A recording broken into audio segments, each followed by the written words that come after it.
Para estudiar el ciclo cardíaco se consideran las curvas cerradas de presión versus volumen del miocardio ventricular izquierdo. Comencemos.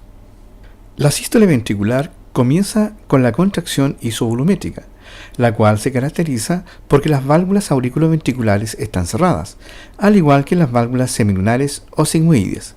Por tanto, el ventrículo se dispone como si fuera una cámara herméticamente cerrada y el único objetivo es incrementar su presión intracavitaria. Además, en paralelo se puede apreciar la relación que tienen dichas fases del ciclo cardíaco con el registro de electrocardiograma y el registro de auscultación para el registro de los ruidos cardíacos. Es decir, la contracción isovolumétrica, la fase de expulsión rápida y reducida, se corresponden con el complejo QRS del electrocardiograma.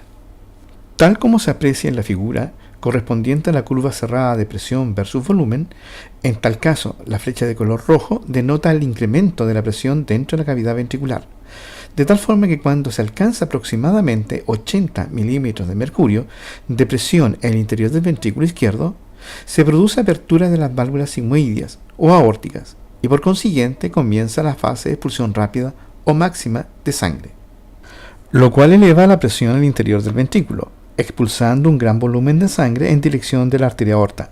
De igual forma, en el ventrículo derecho, la sangre es expulsada en dirección de la arteria pulmonar.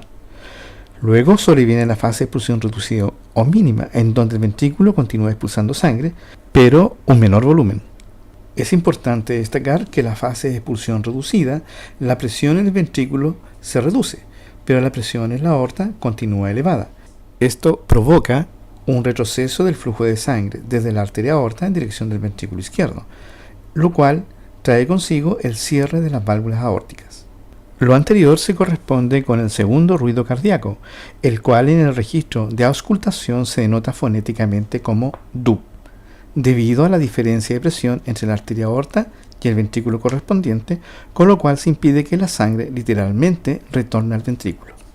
Por otra parte, además del cierre de las válvulas aórticas, también continúan cerradas las válvulas auriculoventriculares.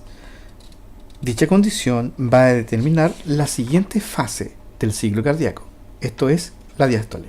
Esto significa que el ventrículo se relaja sin cambios en el volumen de sangre que contiene, ya que hay que recordar que aún están cerradas tanto las válvulas aórticas como sigmoideas. La relajación isovolumétrica en la fase de diástole se caracteriza porque en el registro del electrocardiograma se corresponde con la onda T.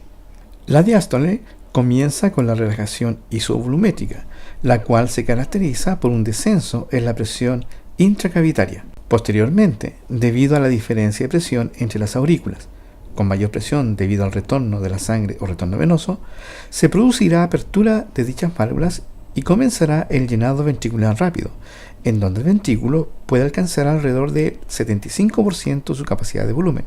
Durante esta fase se produce un ligero aumento de presión en el ventrículo.